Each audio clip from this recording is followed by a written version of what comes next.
요한계시록 22장 펴시죠. 6절부터 16절까지입니다. 성경 통독하시는 분들 많으신데요, 성경 통독할 때 요한계시록 22장 오면요 만감이 교차합니다. 다 읽었구나 하기도 하고요, 아쉽기도 하고, 그런 때가 바로 여기 요한계시록 22장이에요 요한계시록 22장 6절부터 16절까지 우리 함께 봉독하겠습니다. 시작. 또 그가 내게 말하기를, 이 말은 신실하고 참된지라. 주 곧 선지자들의 영의 하나님이 그의 종들에게 결코 속히 될 일을 보이시려고 그의 천사를 보내셨도다. 보라, 내가 속히 오리니 이 책의 예언의 말씀을 지키는 자가 복이 있으리라 하더라.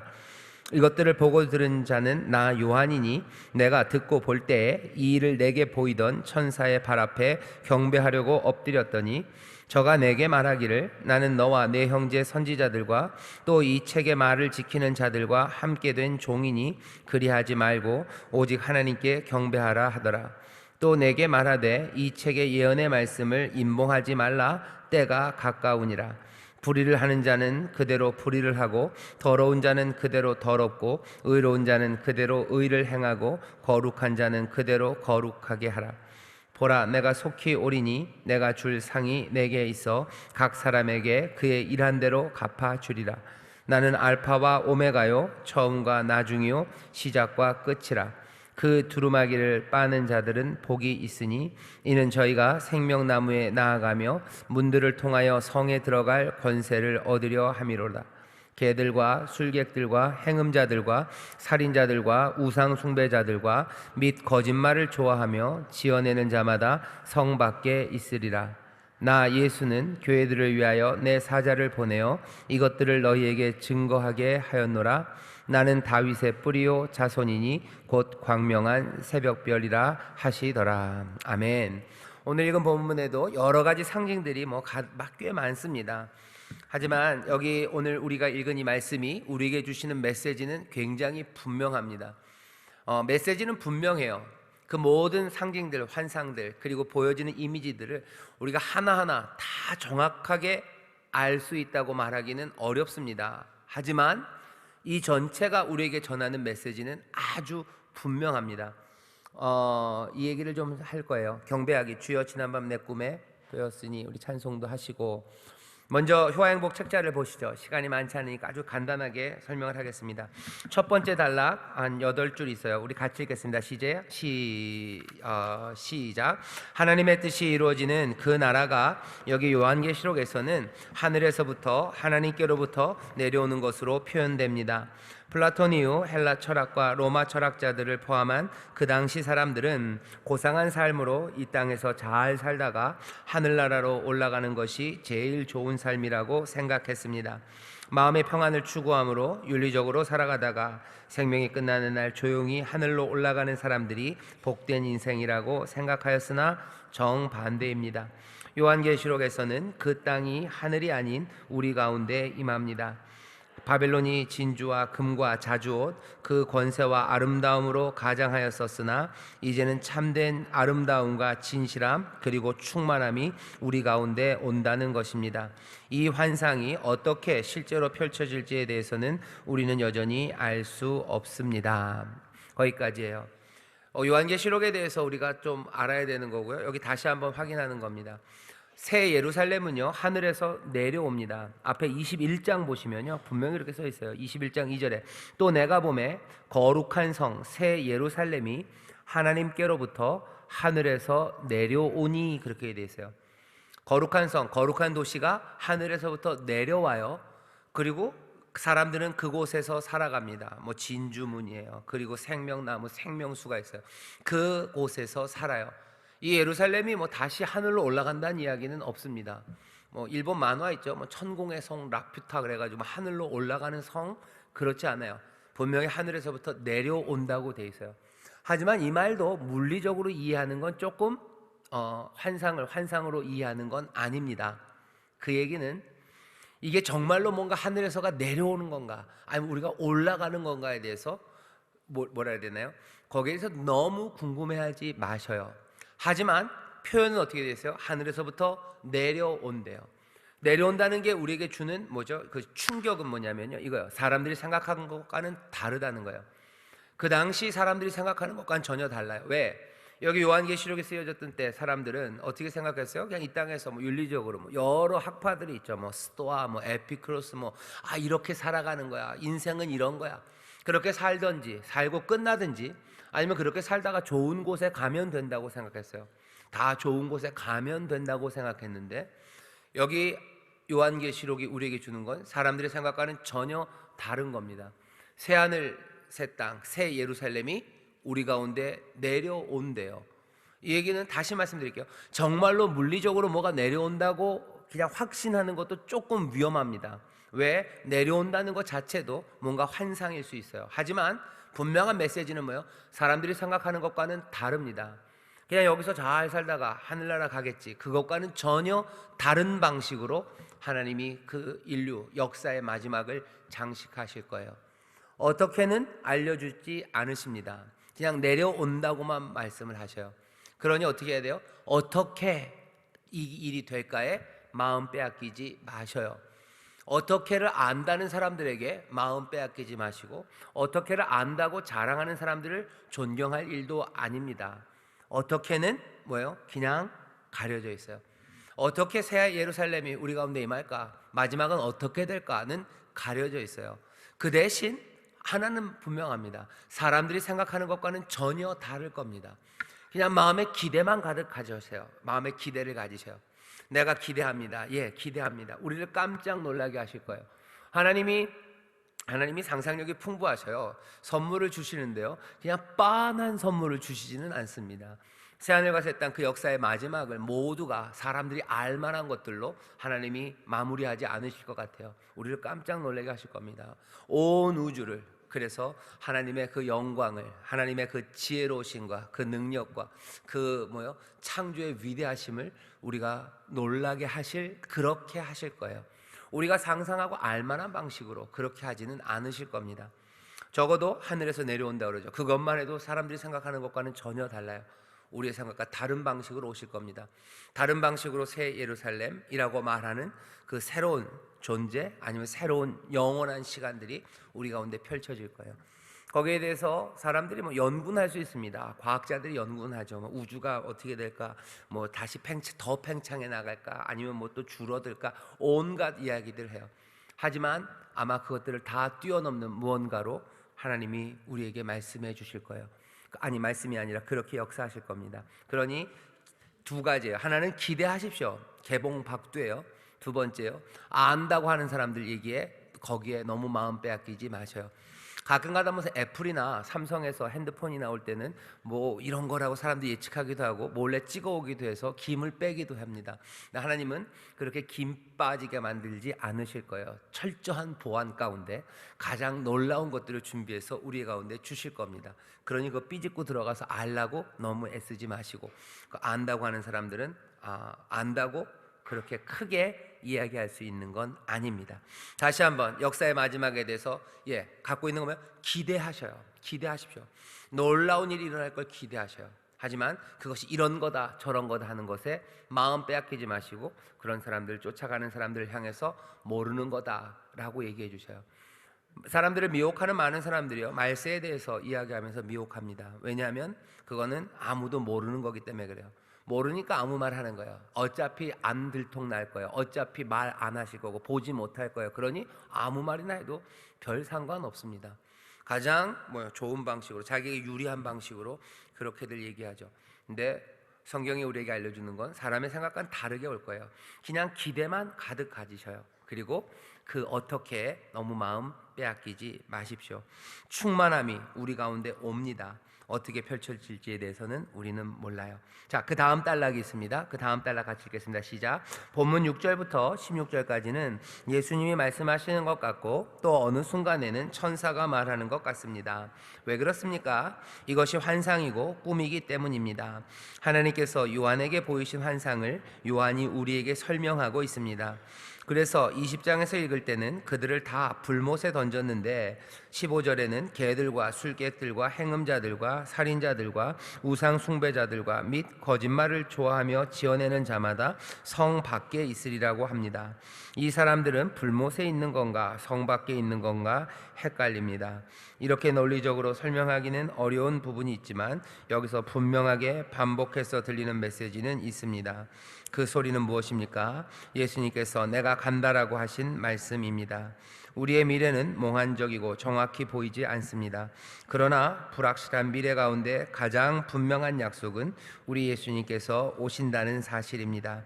알파와 오메가가 되시는 예수님께서 우리에게 오십니다. 아멘. 여기 아래서 두 번째, 네 번째, 다섯 번째 보면 그런 거 있죠. 여섯 번째, 이 사람들은 불못에 있는 건가 성 밖에 있는 건가 헷갈립니다. 그죠? 불못에 던졌다고 그랬는데 오늘 본문 15절에 보면 성 밖에 있대요. 구태여 설명하자면 불못이 성 밖에 있겠죠. 당연히. 그러니 성 바깥이고 성 바깥에 있는 불못이라고 설명은 할 수 있어요. 하지만 뭐 그게 그렇게 중요하지 않습니다. 왜냐하면 여러분들 영화 있었어요. 극한 직업이라고. 이것은 치킨인가 갈비인가 그래요. 그죠? 치킨인가 갈비인가 헷갈려요. 하지만 중요한 건 뭐예요? 맛있다는 거죠. 맛있다요. 맛이 있다 그거죠. 여기 있는 것도 마찬가지예요. 불못 아니면 성박. 불못인 이것은 불못인가 성박인가. 우리에게 얘기하고 싶은 건 뭐예요? 이 사람들은 저 바깥에, 이건 저 사람들은 끝났어요. 우리와 상관없이 거기 하나님의 심판이 있다는 거, 그 메시지가 중요해요. 왜 그렇게 똑바로 얘기 안 합니까? 똑바로 얘기할 수가 없어요. 왜? 요한은 지금 환상을 보고 있고요. 보지 못했던 것들을 보고 그것들을 우리에게 설명하기 때문이에요. 그러니 어려운 겁니다. 처음 본 거예요. 처음 본 거를 설명하려니 어려워. 할 수 있는 모든 방식을 다해서 설명합니다. 하지만 여전히 그것 자체가 환상이고 요한도 처음 봤고요. 처음 본 것을 설명하려니 어려운 거예요. 여러분들 밤에 꿈을 꿔요. 꿈을 꾸고서 꿈을 여러분들이 애들한테 얘기해 준다고 그래 보세요. 그럼 애들이 그 여러분들이 꾼 꿈 이야기를 듣고서 여러분들이 본 것과 똑같은 걸 머리에 그릴 것 같으세요? 아니에요. 천만의 말씀입니다. 지금 우리가 하는 일도 비슷해요. 요한도 꿈과 환상 가운데 그 놀라운 걸 처음 봤어요. 뭐 봤던 거면 알겠는데, 봤던 거면 야 그거다라고 얘기해 주면 되는데 못 본 걸 보고서 그것들을 설명하려니 얼마나 어렵습니까? 그것들을 듣는 우리도 애매해요. 하지만 그 꿈이 무슨 꿈인지는 우리는 메시지는 알아요. 참 좋으셨겠어요. 정말 엄마 맛있었겠다. 뭐 그런 얘기죠. 여기 있는 이 말씀도 마찬가지입니다. 여기도 보면 불못이야 뭐야, 이게 예수님이야 누구야. 하지만 여기서 계속해서 반복해서 우리가 놓칠 수 없는 메시지를 계속 주시죠. 그 메시지는 뭐예요? 여기 있는 마찬가지입니다. 알파 오메가 되시는 예수님, 주님이 우리에게 오신다는 거예요. 그것도 어떻게? 계속해서 반복되는 말입니다. 속히 오셔요. 그때는 가까웠어요. 여기 있는 이 환상 가운데 우리가 여러 가지 것들을 더 풍성하게 만들 수 있습니다. 하지만 그 풍성한 것들이 원래의 메시지를 지우면 안 돼요. 그리고 거기에 그 풍성한 다른 것들에 빠져들어가면 안 돼요. 이것들 안다고 해서, 이 의미가 뭔지 안다고 해서 그게 중요한 거 아닙니다. 정말로 전해지려는 메시지, 그것들 놓치면 안 돼요. 놓치면 안 되는 메시지가 뭐예요? 때가 가까웠고 예수님이 오신다는 거예요. 요한계시록을 읽으면서 그렇게 읽는 겁니다. 환상에 대해서 더 얘기할 수 있어요. 얘기할 수 있습니다. 하지만 그것이 본질, 원래 전하려는 메시지, 그것들을 가린다면 그건 어리석죠. 다시 한번 뭐라고 얘기하셔요? 주님이 오십니다. 어떻게 오셔요? 속히 오십니다. 때는 가까웠습니다. 이 말씀을 우리에게 전하게 하기 위해서 요한에게 그것들을 보게 하시고 이것들을 적게 하신 거고, 오늘 본문에 보면 그 책을 덮지도 말라는 거예요. 이제는 빨리 읽어라. 빨리 이 소식 들어야 돼요. 모두가 들어야 됩니다. 옆에 있는 우리 구역자님들에게 때가 가까웠습니다. 주님이 오십니다. 때가 가까웠습니다. 주님이 오십니다. 어떤 말로도 이 메시지를 가리는 건 하나님이 이 환상을 통해서 우리에게 전하려고 하는 주의 뜻, 그 뜻을 가리는 겁니다. 어떤 이야기로도, 여기 있는 환상의 이야기를 혼란하게 만들든지 아니면 이것들을 부정하든지 무슨 방식을 써서라도 이 메시지를 가리는 건 안 돼요. 전해야 되는 건 때는 가까웠고 예수님은 오십니다. 곧 오십니다. 속히 오십니다. 이 메시지가 마음에 남아야 될 줄 믿습니다. 이 얘기예요. 환상이고 꿈입니다. 그러니 말로 글로 쓰기가 어렵습니다. 말로 글로 쓰기가 어렵다 보니 뭔가 모순처럼 보이는 거, 불못이야 아니면 성밖이야, 둘 다일 순 없잖아, 그러니 틀린 얘기야. 모순이고 틀린 얘기야, 그러니 참이 아니야, 거짓된 이야기야. 거짓된 이야기니 진지하게 받아들일 필요 없어 라는 말에 속으면 안 됩니다. 여기에서 길 잃게 하지 말아야 돼요. 여기서 길 잃어버리면 안 되고, 여기서 길을 잃게 하는 것에 넘어가면 안 됩니다. 여기 이 모든 것들이 분명하게 들리는 메시지, 우리가 받아야 되는 메시지가 있어요. 뭐라고요? 때는 가까웠고 주님은 속히 오신다요. 때는 가까웠고 주님은 속히 오십니다. 이 소망을 굳게 붙잡으시기를 주의 이름으로 축원합니다. 옆에 있는 분들과 다시 한번, 때는 가까웠고 주님은 오십니다. 때는 가까웠고 주님은 속히 오십니다. 아멘, 아멘, 아멘. 좋습니다. 이제 이 내용들 조금만 더 풍성하게 하기 위해서 옆에 페이지로 가시죠. 옆에 페이지 한 13줄쯤 있는데요, 우리 같이 읽겠습니다. 시작. 요한계시록 1장 8절에 주 하나님이 나는 알파와 오메가라고 말씀하시고 다시 이렇게 말씀하시는 이가 없으셨습니다. 그런데 요한계시록 21장 6절에서 보좌에 앉으신 이께서 나는 알파와 오메가요 처음과 나중이라 내가 생명수 샘물로 목마른 자에게 값없이 주겠다고 말씀하신 것입니다. 알파와 오메가, 보좌에 앉으시니 주 하나님이라고 소개된 그분은 구약에서의 여호와 하나님이십니다. 구약 성경에는 계속해서 여호와가 오신다고 말합니다. 에스겔서 10에서 11장의 환상에 여호와의 영광이 지성소를 떠나 전 문지방으로 가서 동문을 지나 성읍 중에서부터 올라 성읍 동편상에 머물다가 떠나갑니다. 오랫동안 정들었던 집을 떠나는 것처럼 하나하나 짚으면서 그렇게 떠납니다. 그러나 에스겔서 43장에 여호와의 영광이 그 동쪽에서부터 여호와의 전으로 다시 돌아옵니다. 말라기 3장 1절에는 주가 호련히 그 전에 임할 것이라고 예언되었습니다. 교회는 믿습니다. 그 환상과 예언의 영광이 예수 그리스도의 성육신과 십자가의 죽임 당하심 그리고 부활하신 후 그 일을 통해서 우리 가운데 임마누엘 하나님으로 다시 임하심을 믿습니다. 지금 그 예수님께서 하시는 말씀입니다. 내가 간다 하시는 거죠. 때는 가까웠고 주님은 속히 오십니다. 알파와 오메가셔요. 처음과 나중입니다. 그리고 시작과 완성이 되시는 분, 그분이 뭐라고 얘기하시는 거예요? 다시 오신다고 말씀하시는 거예요. 그러니 소망 가운데 준비해야 됩니다. 다시 오셔요. 오시니 오실 준비합니다. 오실 소망을 붙잡는, 오심에 대한 소망을 믿는 사람들은요 준비합니다. 설교 예화 가운데 이런 건 굉장히 많아요. 여러분들 아실 겁니다. 어느 미국 어느 마을에 비가 되게 안 왔어요. 사람들이 며칠째 모여서 기도하죠. 비 오기를 기도해요. 근데 정말로 비가 후두둑 후두둑 내리기 시작했어요. 모두가 다 기뻐서 뛰어나왔죠. 그때 모든 사람들의 입을 떡 하고 다물게 만들었던 게 있어요. 누구예요? 어떤 꼬맹이 하나가 우산을 탁 펼쳐들고 살랑살랑 앞으로 걸어가는 거예요. 앞에 나왔던 사람들, 즐거워했던 목사님이랑 몽땅 다는 우산을 안 갖고 왔어요. 왜? 비가 올 거라고 생각을 안 했나 보죠. 아이만 우산을 들고 왔어요. 걔는 기도하러 올 때 비가 올 거라고 생각한 거예요. 그러니 우산을 그렇게 가뭄에 우산을 들고 왔죠. 그리고 갑니다. 소망 가운데 준비하는 거예요. 믿음 가운데 준비합니다. 믿지 않는 사람은 준비할 필요 없습니다. 믿지 않는 사람 준비. 오늘 예수님이 오시기를 마라나타라 그래요. 주여 아멘 주 예수의 오시옵소서라고 우리가 기도해요. 우리가 그걸 믿고 소망합니다. 근데 아무 준비돼 있지 않아요. 아무 준비돼 있지 않아요. 뭔 준비하고 오셨어요, 여러분들? 오늘 무슨 준비를 하셨나요? 예수님이 오늘 오실 수 있나요? 예, 오늘 오실 수 있죠. 믿음 가운데 우리도 주님 오시라고 고백하고 기도합니까? 예, 그러죠. 근데 뭔 준비했습니까? 준비한 게 없어요. 가끔가다 가끔가다 사람이 이상한 생각을 할 때가 있어요. 뭐냐면 그런 거죠. 괜히 오늘 이런 거 말하면 되나? 괜히 불안한 생각이 드는 사람들이 있어요. 그죠? 괜히 오늘 교통사고를 당할 것 같아요. 그러면 준비해야 되는 게 뭐예요? 예, 속옷 갈아입으셔요. 예. 예. 그게 진짜로 그렇게 될 것 같으면 차를 안 타고 집에 있는 게 아니라 속옷 갈아입어요. 예. 그죠? 저는 그 옛날에 제가 미국에 공부하러 갔다 오는 길에서 몇 번 얘기 드렸는데 뉴욕에서 비행기가 떴는데요. 와, 비행기 몇 번 타봤는데 이렇게 비행기가 막 흔들린 적은 처음이에요.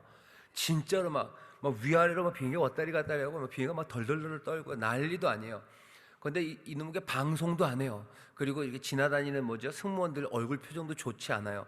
그래서 제가 뭘 준비했겠어요? 조용히 신발을 신었어요.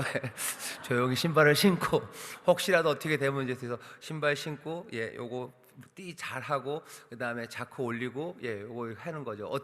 뭐 비행기에서 떨어져도 뭐 해도 무슨 솟아날 구멍이 있다고 혹시 떨어져도 정신 있고 나가면 튀어나가야 되니까 신발 신고 신발 끈 묶고 알파와 오메가 되시는 분이 다시 오신 다음에 소망 가운데 준비하셔야 돼요. 오십니까? 예, 오십니다. 그럼 준비하래요. 무슨 준비하랍니까? 두루마기를 빠는 사람이 복이 있답니다. 오셨을 때 예수 그리스도의 아름답고 정결한 신부로 주님 맞기를 바라는 거예요. 행한 모든 대로. 여기 여전히 그렇게 얘기하십니다. 너에게 줄 상이 있대요. 12절 보라 내가 속히 오리니 내가 줄 상이 내게 있다. 난 상 주러 간다. 그러니 어떻게 해요? 각 사람에게 그의 일한 대로 갚아주리라. 그 사람들이 일한 대로 갚아줄 거래요. 그 상 들고 간대요. 우리 히브리서에는 조금 다르죠. 믿는 사람들, 하나님 앞에 나가는 사람들은 그가 반드시 계신 것과 그가 자기를 찾는 자에게 상 주시는 이심을 믿어야 된대요. 상 주시님을 믿으며 그 앞에 갑니다. 요건 좀 그림이 바뀌었어요. 상 주신 이가 오셔요. 그러니 어떻게 해야 돼요? 우리는 준비해야 되죠. 14절에 그 두루마기를 빠는 사람들, 알파 오메가 처음과 나중과 시작과 끝, 바로 그 완성인 분이 다시 오셔요. 그러니 그 두루마기를 빠는 사람은 복이 있다. 이는 저희가 생명나무에 나아가며 문들을 통하여 성에 들어가 권세를 얻으려 함이로다. 두루마기를 빠는 사람들이 그것들을 누릴 겁니다. 은혜로 다 되는 거 아닙니까? 그게 묘해요. 임금이 잔치를 벌려놨어요. 누구라도 와라. 장사해. 걔네들 말고 그럼 누구라도 와서 먹으라고 그래라. 다 불러드려요. 그런데 갑자기 임금이 와서 너는 친구야, 형제야, 너는 왜 옷이 그러냐? 라고 얘기하는 거죠. 그런 사람은 또 쫓겨나요. 이런 교회가 이렇게 하는 거예요. 그 얘기가 비유에 들어가 있는 거죠. 은혜로 다 된다. 그런데 할 수 있다는 거예요. 은혜로 다 돼요. 너희 믿음들이 좀 확인돼야 되지 않겠니? 도대체 너희가 오신다고 소망하고 기다리니 너희는 누굴 기다린 거니? 그러는 거지. 누굴 기다린 거니? 너희가 잔치에 온다고 하는데 너희들 누구의 잔치에 온 거니? 하는 거야. 누구의 잔치에 온 거니? 믿는 믿음 우리가 기다립니다. 소망으로 기다려요. 하지만 오시는 이가 누군지 알아라는 거예요. 누가 오시는데요? 알파와 오메가가 오셔요. 상을 들고 오십니다. 일한 대로 갚아주시는 그분이 오시는 거예요. 그러니 그럼 완벽해야 됩니까? 아니요, 완벽할 순 없을지도 몰라요. 하지만 두루마기를 빠는 사람, 그 사람은 복이 있대요. 두루마기가 잘 안 빨릴 텐데요. 걱정하지 마세요. 세상에서 가장 완벽하고 은혜로운 세제가 우리에게 왔어요. 그 세제의 이름은 두 글자입니다. 앞자는 보자요, 뒷자는 혈자요. 보혈이라고 얘기합니다. 보혈이에요. 은혜 빨 수 있습니다. 모든 빨래가 다 되는 것은 아니에요.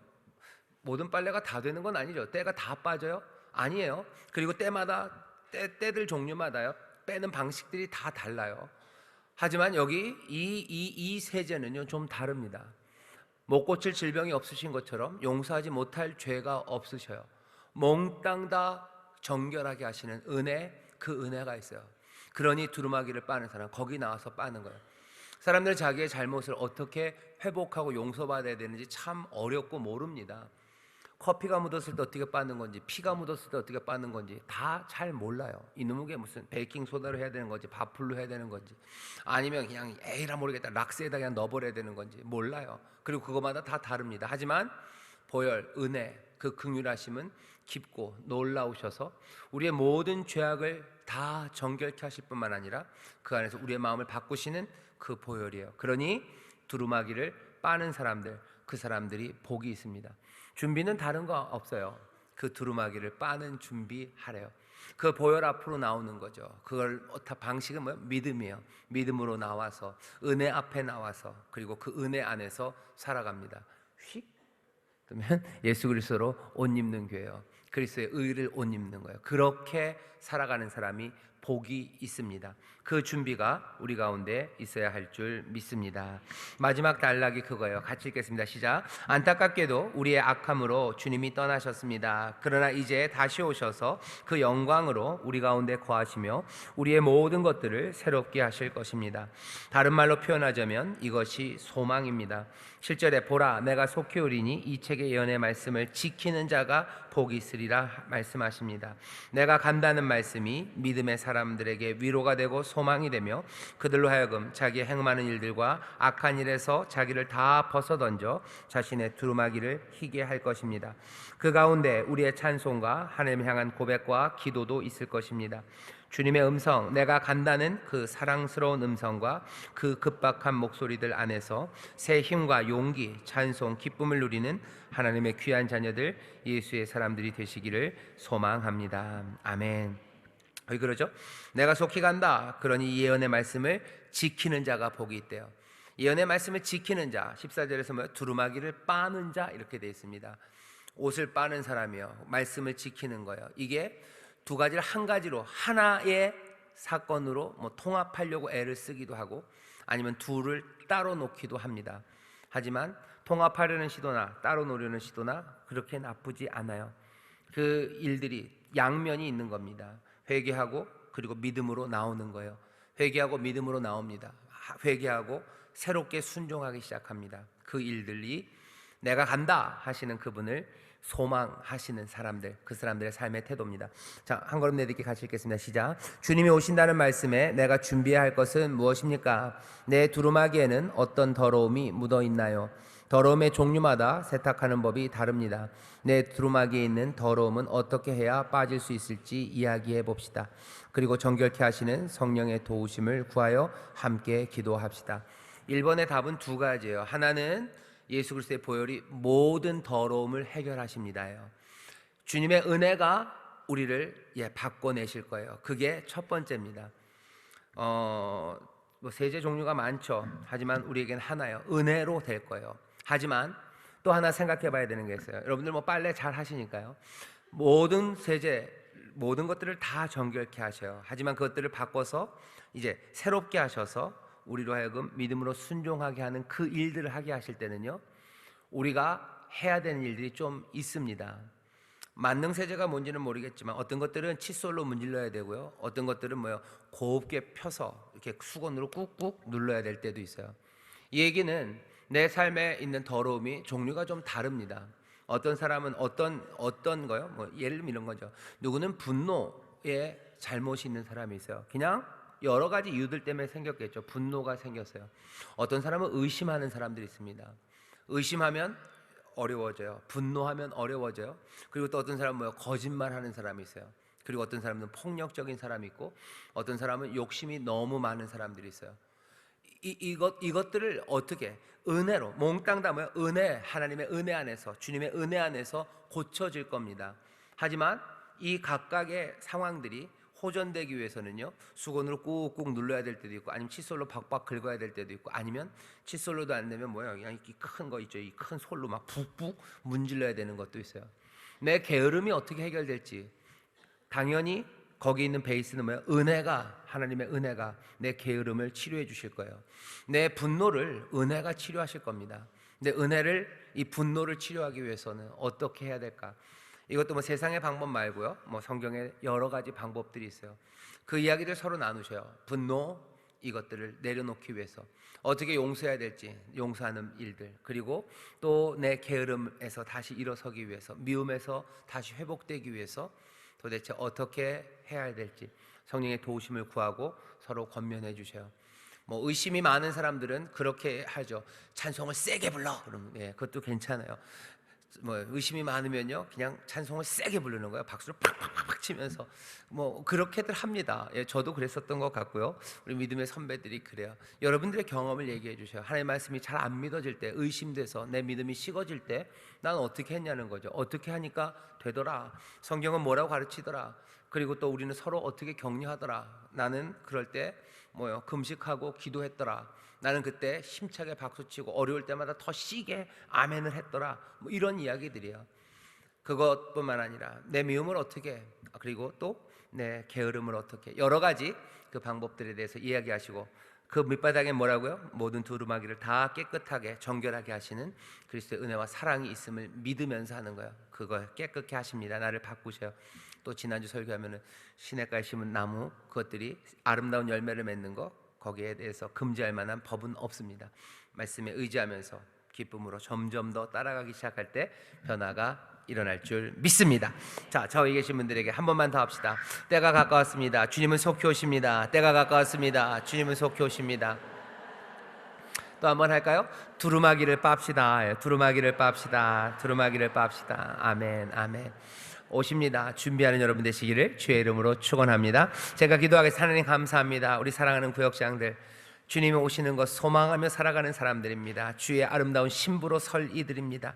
하나님, 그 준비를 하는 그 과정이, 두루마기를 빠는 그 일이, 하나님 여기 있는 이 율법의 말씀을 지켜 행하는 이 길이 그날의 준비이기도 하나, 또 이 땅을 살아가는 가장 복된 삶이요 또 이 땅을 살아가는 가장 큰 기쁨인 줄 믿사오니, 성령님 우리를 도우셔서 두루마기를 빠는 기쁨이 있게 하시고 그 율법을 따라가고 말씀 따라 순종하는 그 감격과 그 복주심을 누리며 살아가게 하여 주옵소서. 우리 구역장들이 그 일들이 이루어지는 것들을 보게 하시고 증인들 되게 하시고 이 복된 소식을 우리 구역원들과 함께 나누며 함께 주 앞에 나아가는 귀한 구역장들 되게 하여 주옵소서. 감사드리며 예수님 이름으로 기도하옵나이다. 아멘.